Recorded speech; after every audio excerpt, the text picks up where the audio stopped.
The Sean Feucht controversy is not over, and guess what? He's coming back to Canada even this weekend in late August of 2025. His Let Us Worship Tour, Revive in 2025, is one that he will always remember.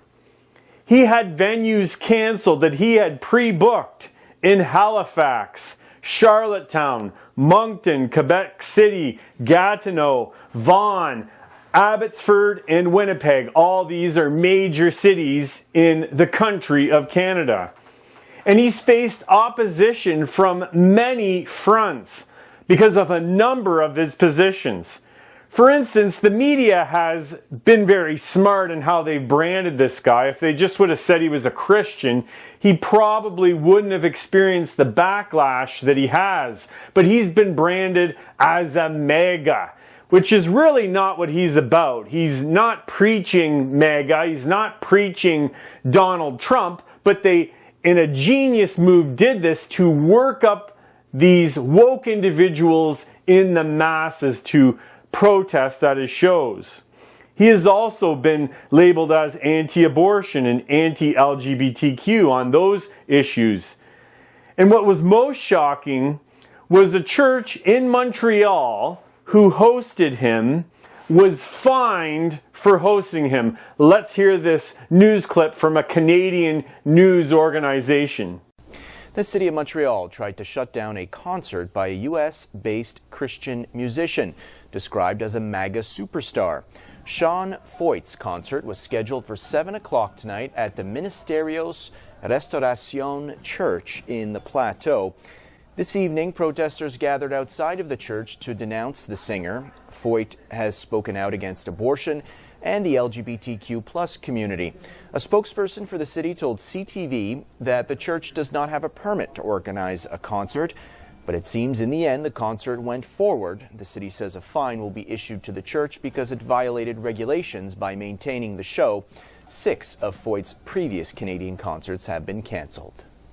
This is a serious local city government overreach like maybe I've never seen before, where you fine a church for hosting a guy to do a worship service. None of the people who have created controversies or who have thrown smoke bombs at these concerts, they didn't face any repercussions to their acts of discrimination, their acts of really violence, but this church faced punishment for hosting this guy. This is government overreach to the extreme.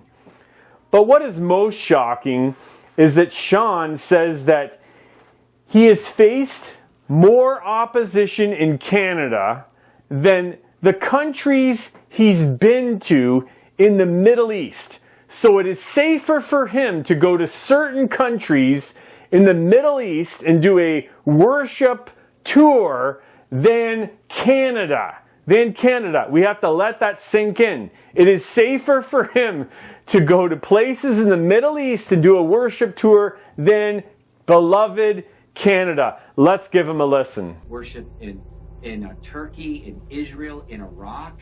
I've gone into Mozambique, in all different parts of the world, and the biggest and most fierce resistance that I've faced has actually been in Canada.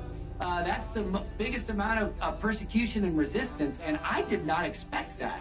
But this goes to show you the heavy anti-Christian bias, the governmental tyranny, and really the need for the church to rise up and be bold in this hour. And, every single venue that we went to, not only did we face these, government entities that want to silence the church, but every place there's the mob, the LGBTQ mafia shows up, and the protesters and Antifa shows up, and their whole goal is to stop the people of God from doing what they've done for thousands of years. Stop the people of God from worshiping. Shut up. Go into a room. Put a mask on. And you know what? I'm so thankful that a remnant church is rising in that nation, and we're starting to see a great pushback. I do want to say a few things about Sean Feucht. I have numerous theological concerns with him.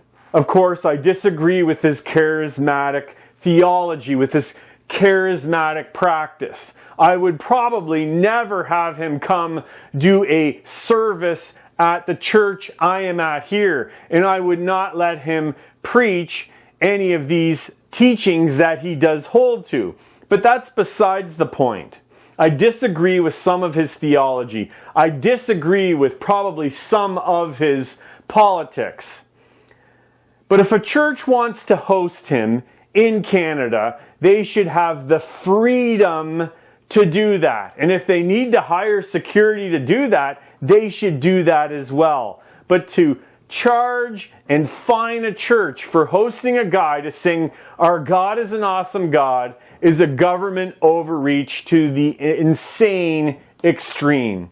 Thanks for watching, and God bless.